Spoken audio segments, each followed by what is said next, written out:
Well, the West Virginia Mountaineers have their work cut out for them this Saturday as they travel to Houston to play their very first Big 12 Conference game of the year to take on the third-ranked Houston Cougars.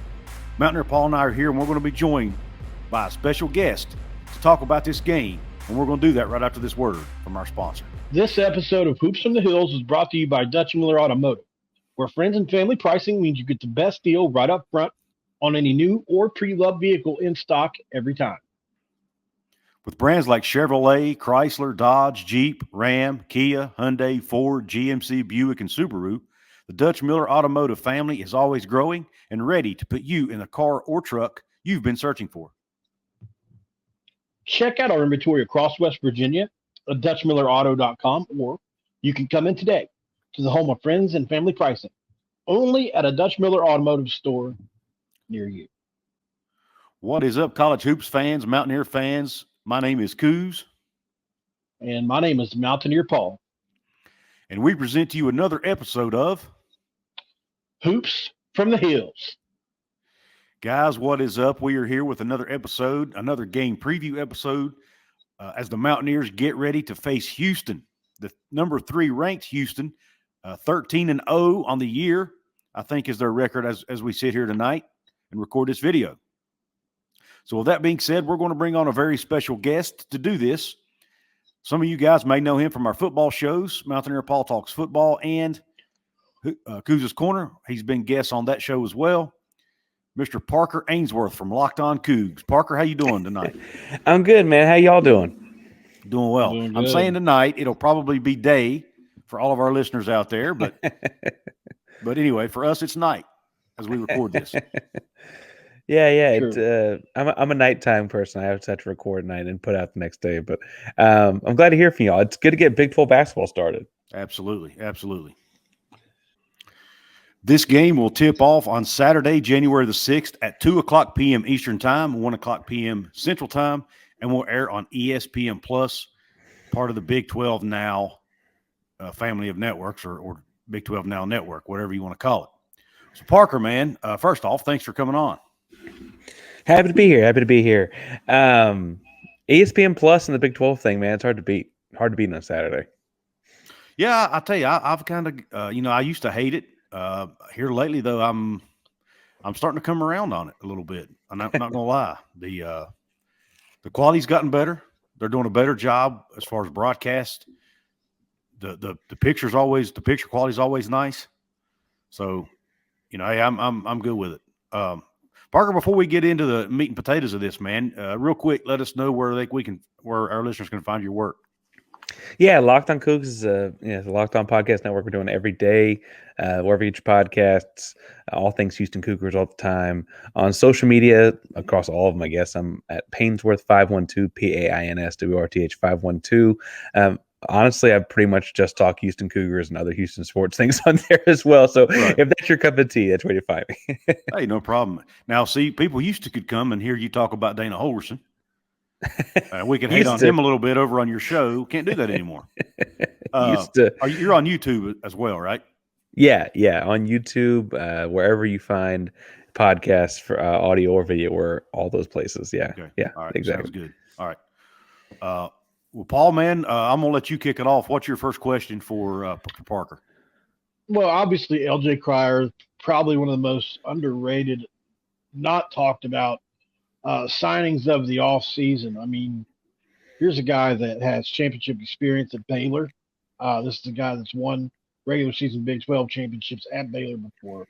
This is a guy that has really played big time minutes for them, and then he transfers into Houston and is really playing like your best player at moments. And between him, Walker, Sheed, you guys have got a ton of talent.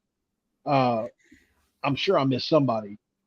But overall, this is one of the best starting fives in the country, and they play a ton of minutes. The bench does get minutes. I mean, I see some of them get up to 12, 13 minutes a game, but this is a low 30s, high 20s type starting rotation. And just curious to know how you feel like the Cryer impact has been for you guys.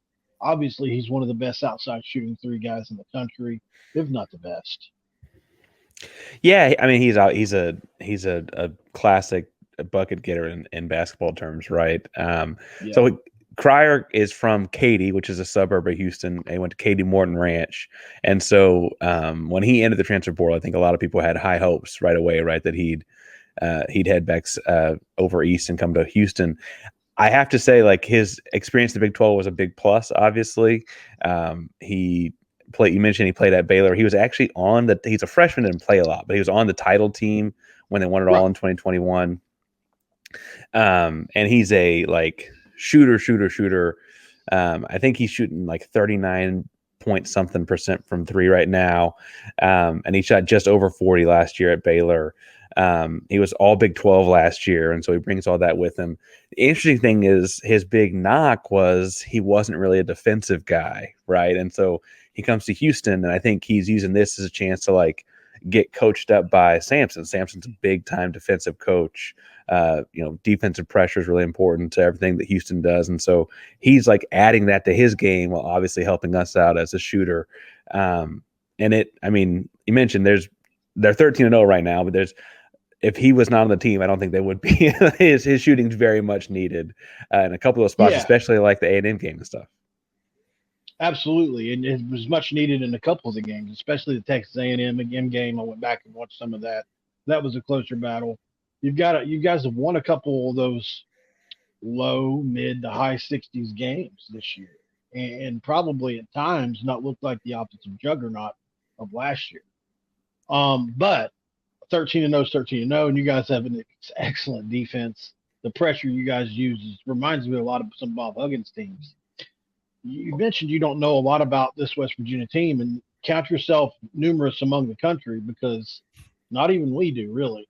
But I will say this. West Virginia has two players specifically that are of the same talent level as an LJ Cryer. And I think it's going to be interesting to see the matchup between RaeQuan Battle, who's won back-to-back Big 12 Player of the Week awards, and also Noah Farrakhan, who was at one point the number one rated point guard in America. And he has obviously he's scored nothing but double digits and is a classic bucket himself. It'll be interesting. This guard matchup is going to be, in my opinion, the best of the season in the Big 12. And that's, you look at West Virginia and say, how can that be? But obviously, all of our guys didn't play the first 9 games. And these are, there are people that think RaeQuan Battle could be a lottery pick. Noah Farrakhan, although is a smaller guy, reminds some people of a John Morant. And he's got that type of leaping ability and everything. So I think this guard matchup, if you're a guard connoisseur, it's not going to get much better than this game. And I'll stake my name to that. Yeah, Houston leads with their backcourt. You got Shed, Cryer, and then Emmanuel Sharp kind of plays the 3, but he's really a third guard out there. And one of those 3 will typically lead Houston in points. And so it'll be interesting to see how the matchups play out. Houston's kind of got a lot of the undersized, the 6'1s, the 6'2s, the 6'3s in the backcourt rotation, whereas like RaeQuan Battle looks like a 6'5 and change. So that'll probably be interesting to see how that works out. But you mentioned the depth earlier.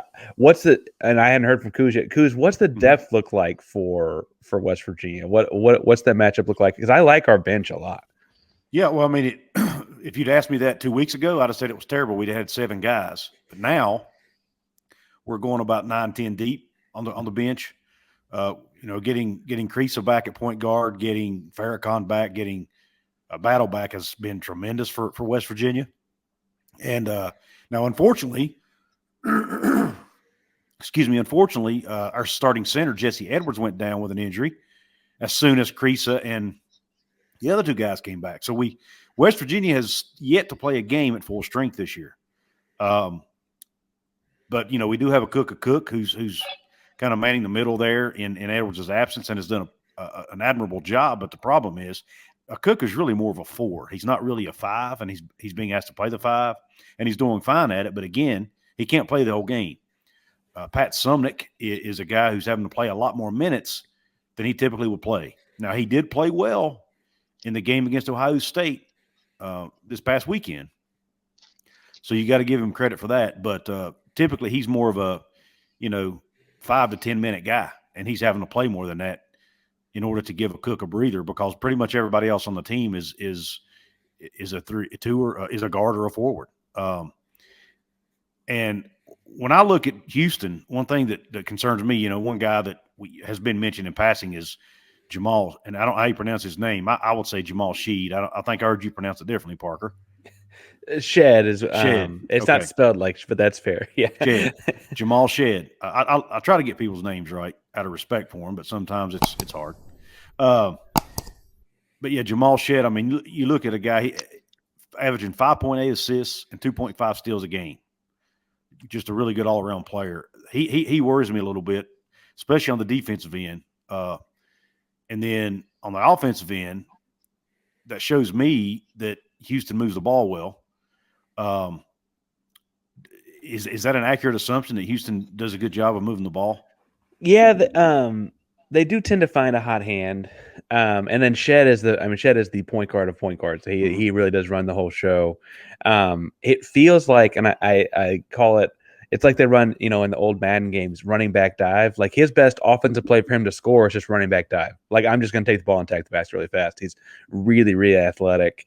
But I do think that Jamal Shed's like orchestration of the offense, I think, is kind of what unlocks this team, because Cryer and Sharp can both shoot the ball really well. They got Juwan Roberts and Javier Francis down low. JoJo Tugler's a freshman, comes off the bench and plays some forward minutes for them as well, and pick and roll kind of stuff. But the ball is always in Sharp's, always in Shed's hands as he's orchestrating the offense. And so, I feel fairly confident in Jamal Shed running our offense and those kinds of things. Last year, he kind of ran out of juice. It felt like his knees were giving out on him in March and stuff like that. And he just, he had some different, not like injuries, like sit you out of the game kind of injuries, but just banged up kind of stuff by the end of the year. Otherwise, Houston might have done even better last year. He's really, really talented. Really, really talented.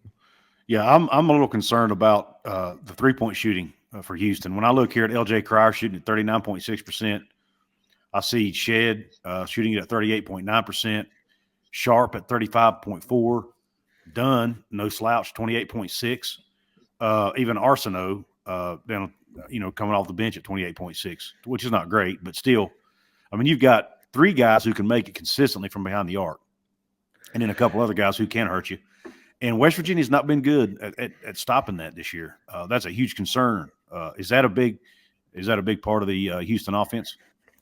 Yeah, when you mentioned that Cryer shoots 39 and change, and Sharp is at 35 and change, and then Cryer shooting 8 threes a game, and Sharp is shooting 6 threes a game. So that's on fairly high volume too. That they're getting a lot of shots up from behind the arc and making a lot of shots.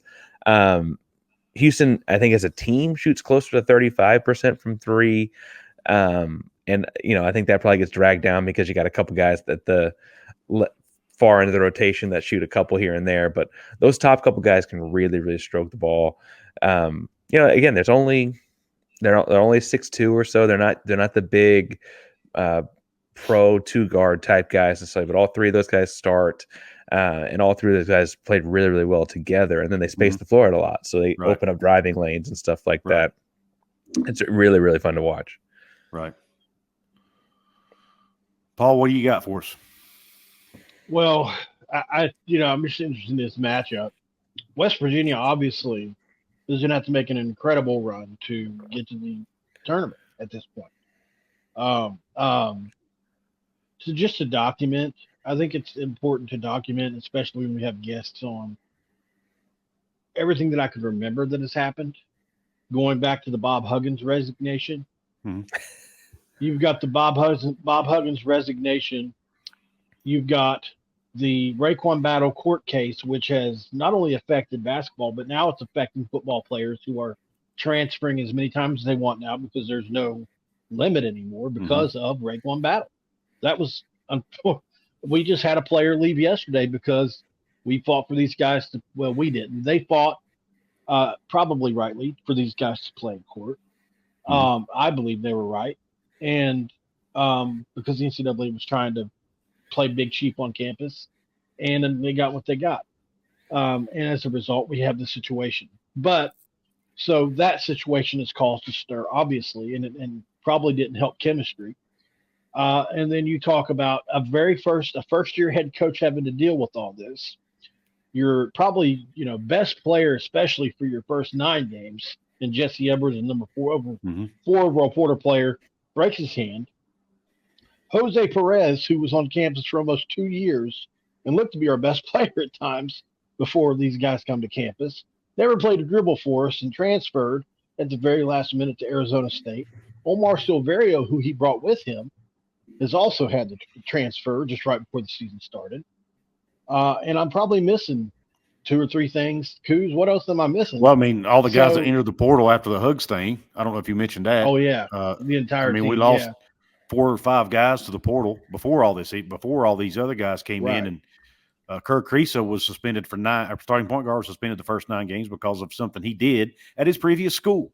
So it's like West Virginia, we somewhat joke about it, but at times I'm serious. I feel like they're cursed, man. It's like they're nothing. They have not gotten one break other than the RaeQuan situation. That's really the only break they've gotten, and they had to go to court to get that one. So I don't even know if you call that a break. So I don't. They've yet to get a break, and we got Josh Eilert, who's coach. He's a first-time coach. He's got a really young staff. Just the deck stacked against him, man. Nobody feels sorry for him. Staff, but literally every guy's on their first or second season, right, Couz, on the staff. With the exception of the guy they brought in to be like a I don't even know what his title is, but James Dickey, who used to coach at Texas Tech. They brought him in to help out. But other than him, yes. I mean, you got Jordan McCabe, who literally just graduated from college. You've got Deshaun Butler, who had coached a couple years as a video coordinator in the NBA. You've got DeMar Johnson, who was a coach for a half a season, basically, for Huggins last year. And before that was a grad assistant at Cincinnati. I'm sure I'm leaving. Alex Ruoff, who was a GA last year. So this is his first year as a full-time coach. So, yeah, I mean, it's young. But, again, nobody feels sorry for West Virginia. No. They're still going to try to come out and kick their teeth in. And they do have some talent. But it's a talented roster. That's my point. Yeah. That's my whole point. Yeah. This team is much better than people think. And, unfortunately, all this has prevented them from reaching their potential. Mm-hmm. Especially Battle and Noah Farrakhan, if they enter the portal, they would, at any point, would be top 10 portal players, no matter when it was, before the end of the last season or whenever you want to name it. Mm-hmm. That's how good these 2 guys are. And it blows my mind that we're looking at the record that we're looking at with these players on the roster. Chemistry is a huge thing. And I don't know if we're going to be able to muster up enough chemistry. I think we could possibly see a Georgia situation with this team where they make a real run at the tournament title. Georgia did that with what they have 7 wins or something like that in conference. I don't remember. Yeah, I think they had a losing record at the time. Yeah. So, but I truly believe in my heart of hearts. I just, and sometimes, you don't fit the right guys together, and that's possible. You can have a good players on a bad team. It's either that or these guys just haven't a chance to gel yet. And I believe there's going to come a time when this team gels, and it's probably going to be late. We'll see where it's at. But I say all that to say, I prefaced all that that it happened to say that, that there's a reason that there's all this talent on this team that is not produced yet. And it's because we're the most snake-bitten team in college basketball. At least this year, I think you can say that. Mm-hmm. Parker, one thing that I want to ask you about is I heard or read the other day that Houston, and I forget what the exact category was, but they were one of the top teams in the country on the defensive side. What is it about them on the defensive side that makes them so good? It's a lot of ball pressure. So they cover you when you cross half, and it is all those guards up in your grill, flying around. And truthfully, they double the post in what Coach Sampson calls their monster action. Well, they'll double the post from the backside and kind of force him, big post players to make decisions. And then the truth is that because they've got all these guards, they're so quick. They're really great in rotating and scrambling once they kind of get you in a little bit of a hectic kind of feeling. And so they're doing great in turnover margin and points off turnovers and stuff like that. And then I don't know how to quantitatively analyze it with numbers, but they do a great job of forcing teams to take like rushed or bad shots. And you see that in like field goal percentages against Houston and stuff like that. And, just not shots you would normally take, or not in the same kind of rhythm you would normally take. The truth is that people are given problems in the years past under Sampson have been when they have a great, confident guy that's like, a 6'8", 6'9", a big, but he's really more of a perimeter guy, right? Like that gives Houston a lot of problems typically when they're like that kind of big, because they want to make him make a tough decision or make a bad decision or put him in conflict somehow. And then they're going to double him and trap him and those kinds of things, and then be using all their speed off the ball to take advantage when he makes a mistake. And they'll do it with other positions too, but they do it with the post a lot. And it's really, really fun to watch. Again, Houston's really fun to watch because they play such a high-speed game. It can ugly a basketball game up, though, because you see games where, like I said, they opened the year, they played, I know Louisiana Monroe is not good, but they held Louisiana Monroe to 31 points. Like, that's just not a whole lot of baskets being made, right? Yeah. And so sometimes that can get a little ugly, but if it's your team, it's fun to watch. Yeah, that actually makes me think that maybe, and there again, it's a big maybe. I go back to the Jim Carrey, the Dumb and Dumber movie where, Jim Carrey, he's talking to the lady in the movie, and I can't think of her name off the top of my head. Mary, I think was her, not Mary, but anyway, he was like, "So you're saying there's a chance?" That's what I'm thinking. ESPN's only giving West Virginia like a 1% chance to win, 1.5%, something like that. But I do think the style of play that you're talking about actually kind of plays into – West Virginia likes to play a similar style of ball offensively. They like to get up and down the floor. Now, they weren't able to do that first few games of the season because they only had 7 or 8 guys in the rotation. So they couldn't. They couldn't run. They had to slow the game down.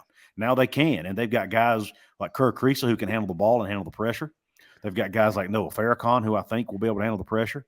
RaeQuan Battle. I think they've got the ball handlers and the guards to be able to handle a pressure. And we don't really have a true post player right now. Jesse is out on the bench, and Akok, even though he's playing the 5, he's not really a true post guy. Right. He's only Quinn there. Slazinski matches kind of the competent guy he was talking about, right? Yeah, right. He does. And that's the only because I pay attention. He's a kid from Houston, right? You said Slazinski. Yeah, he's from Texas. Yeah, I think he is from Houston. Yeah, I think he is from Texas. Or from Houston, I mean. I believe so. He played at Bertino for years, and he was our only offensive weapon for the first 9 games, and he averaged 17 points a game the first 9 games. Yeah. He's a 6'9" stretch 4 that is rail thin and really needed Bob Huggins to coach him. I really believe if Bob Huggins coached him, he could be a special talent. Or a guy or somebody that will make him lift weights. That's the thing about Hugs is you didn't have a choice. You were lifted. I don't know if every coach employs that, now. So, but when you were talking about making teams rush shots, we watched one of the best ever do that for a long time here. So I get what you mean by that. So I know what that looks like, and I don't like that. But I can't think of a way to like a stat that says like they do this like it's not a stat to put on it, right? It's just a thing you see happen. It's an attitude, yeah. Yep. It's an attitude, man. It's just what it to me that's what it is. What kind of rebounding team is Houston, Parker? Because that's really when West Virginia's lost games this year or not been able to get over the hump. They, in my opinion, were better than Ohio State last week, who's a really good basketball team and really, the only thing that really kept them out of that game was the inability to rebound without Jesse on the floor. What kind of rebounding team are you guys? I think we're actually pretty good as a rebounding team too. Jawan Roberts is he's playing. They've said he's good to go and those kind of things. He missed the Penn game. We played Penn, the Ivy League school, last week. He missed that game with some knee soreness and stuff, but they say he's good to go. Javier Francis is big, long, and then JoJo Tugler is like I think he's listed at 6'8", but he's got a 7'9" wingspan, a foot, like more than a foot longer wingspan than he is tall. I mean, just crazy long arms. Doesn't look real on TV. And he comes off the bench. He's a freshman from outside from Cyprus, so Houston. And he he can go, he can run, he can jump. They get after it rebounding the basketball. Now a lot of it is offensive rebounding, and so it's a lot of second chance shots and that kind of stuff. Yeah, it ain't good. That made me feel good. Good. A lot of second chance kind of shots and stuff like that, and it creates longer possessions. But again, you talk about ugly basketball. It's not pretty, but it's the way they play offense. They don't run a whole lot of like Princeton sets or anything like that. It's quick action here, spacing, driving, and then offensive rebounding. Yeah, nothing too crazy in offense. Yeah, that West Virginia has been terrible at keeping teams off the offensive glass this year. So that's probably not a good matchup for us in that regard. What do you think, Paul? Not without Jesse, no. Jesse equalizes a lot of that, at least on one side. And even with him in there, they were struggling. But I mean, he was holding his own. But players, right, yeah, true. What it allows us to do, I think with him and Josiah on the floor at the same time, we have a little bit better rebounding advantage. Because Noah Farrakhan is an excellent rebounder. He's had 5 rebounds in a couple games this year. At 6'1", was he 6 feet? Maybe 6 feet tall, 6'1". He might be 6'2", but anyway, for a little guy, he really rebounds it well. But there's no way it's weird as West Virginia, because we watched it for 16 years. We were top 3 in the country in rebounding every year, so it's offensive and defensive rebounding. So, because the Hugs philosophy was defense or rebounding is a part of defense. That's the way he believed. It's just weird not to be good at it. Yeah, Farrakhan, to answer your question, Paul, is 6'1", but he's averaging 4 boards a game, which is respectable for a 6'1" guard. And he's only 170 pounds to boot. So, what's that athleticism? He can literally touch his chin on the rim. Yeah. I mean, Edwards is our biggest rebounder by far, and he's averaging 8, almost 9 a game. But he's out. When the next guy on the list is RaeQuan, actually, at 6.3 a game. He's averaging 27.3 points, 6.3 boards, 2.7 steals a game.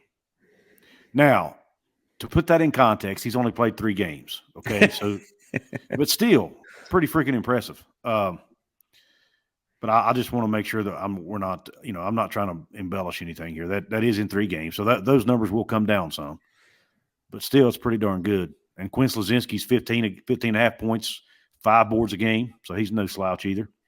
He's really fallen down though. Those numbers have really fallen from 18. Yeah, they have, because he was having to score the ball a lot more than he really probably should have been, because of without RaeQuan and Noah and Akok even for a while.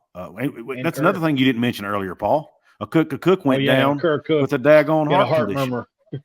Collapsed on the court in the game and was out for what, 6, 7 games, whatever. Yeah. So I mean, that's just one more stupid preseason Big East Defensive Player of the Year. Yeah, I mean, it's not that's not like nobody. Just one more needle to the old voodoo doll there.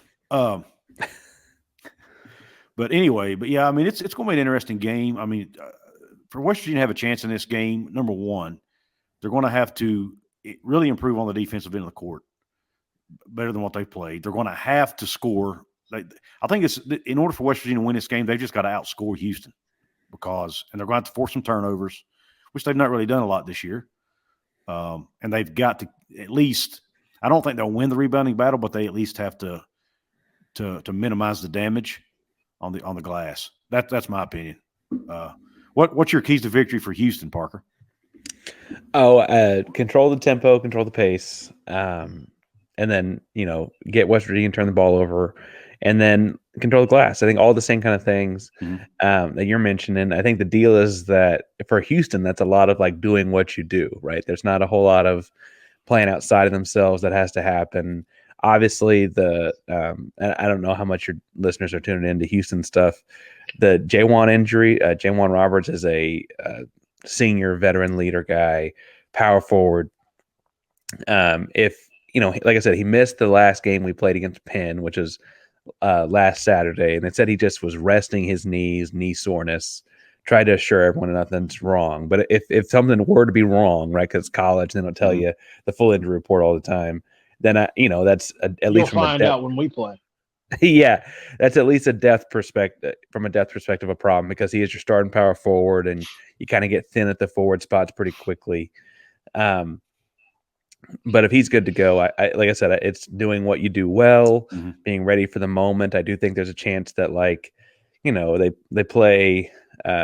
This is their first Big 12 game, first year in the conference. It could all feel really, really big. There are college kids, and then they play West Virginia on Saturday. Turn around and play at Iowa State on Tuesday. I mean, that you could very easily be looking past that because that's a tough place to play. It's one of those environments the Big 12 has, right? That you want to go play in those tough environments.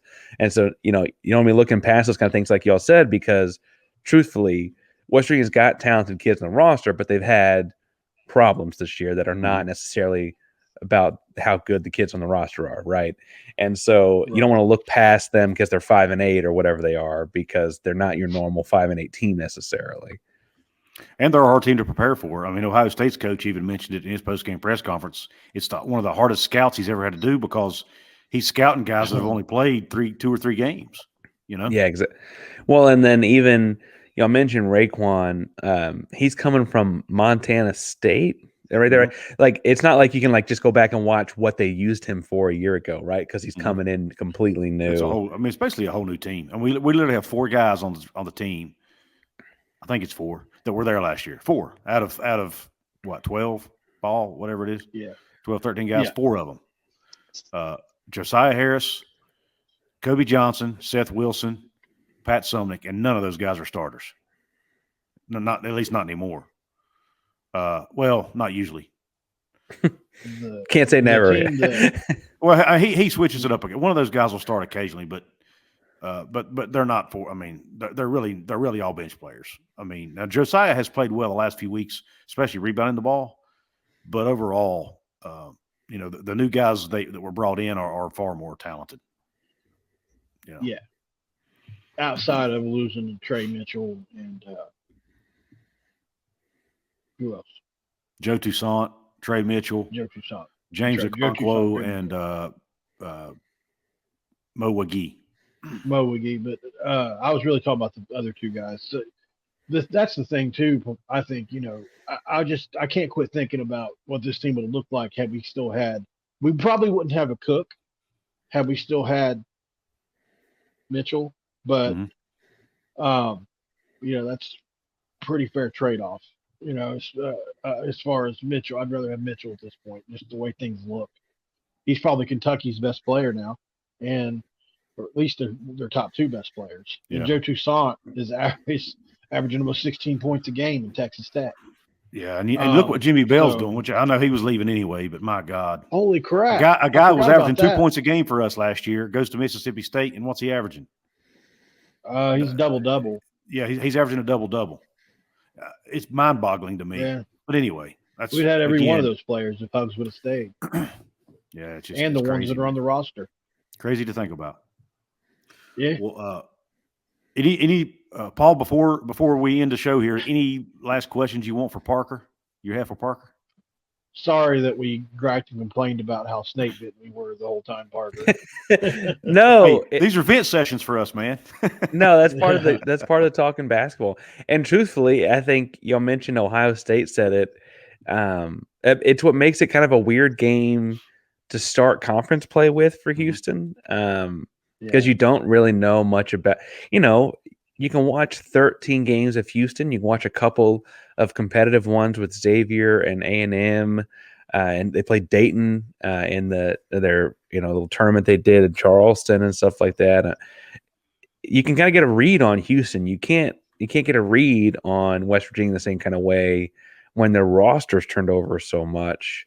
And then, frankly, I don't know what to make of this Josh Eilert guy. I know he's a West Virginia guy. I think I saw he'd been there since like 07 or something. I He mean, came over with Hugs, yeah. so He's I a have to K-State imagine. alum, Okay, so but he he's went to basically Kansas State. but he's a But West Virginia guy now. But he's been there forever. I mean, I was in high school. Yeah. Like that's a Yeah. long. So I have to feel like that's at some degree. And he's literally doing nothing that Hugs did. Well, and that's weird though, right? Like he's this unknown thing. I think we all would have assumed he just would have done what Huggins did. He'd been a Huggins guy forever. Whole But different guy. He's Whole very different personality. unknown. Different personality, different coaching style. He did. I mean, dude, he doesn't even. It's baffling to me, which a lot of our fans complain about it. I don't really care. I just want to win. But he delegates the halftime or the timeout duties. It'll be a different coach every time. Like one timeout, you'll see Deshaun Butler in there drawing up a play. The next time, you'll see Alex Ruoff in there talking them up or what. And I'm sure there's a method to it, a strategy behind it that we don't know about. But it's just Bob Huggins was in every huddle. Like, yeah, Josh Eilert's not. He's letting his assistants, and it's assistants that, like we talked about earlier, have hardly no coaching experience. But now I'm not saying these guys can't do the job. That's not my point. It's just different. It's a whole different way of coaching. He's extremely mellow. He did get a technical the other day that was a terrible call. But anyway. Yeah, but if Bob Huggins were 5-8 right now, he'd have a lot more than one technical. Oh, I guarantee it. Bob Huggins will be 5-8 right now. I truly believe. Well, no. Also probably true. Also probably. Yeah. I just meant if he were having a rough year, he would be. Oh yeah. Oh yeah. But no it's definitely different. The first game I watched of this team, Parker, it was really weird, man. It felt like I was watching a different team. Just seeing West Virginia without Bob Huggins on the sideline was really, really weird. Really weird. But I mean, I'm used to it now. But it took me a couple games to adjust my eyes. This close from having Beeline. Yeah, we almost got John Beeline back, but that fell through. But nonetheless, that's a whole nother show. A couple of them actually that we've already done. By the way, you guys go check that out. It's, but anyway, again, Parker. One more time, let everybody know where they can find you and your work. Yeah, Locked on Couz is a daily podcast on all things Houston Cougars. Obviously, it's basketball season. It's a fun time to be a Houston Cougar.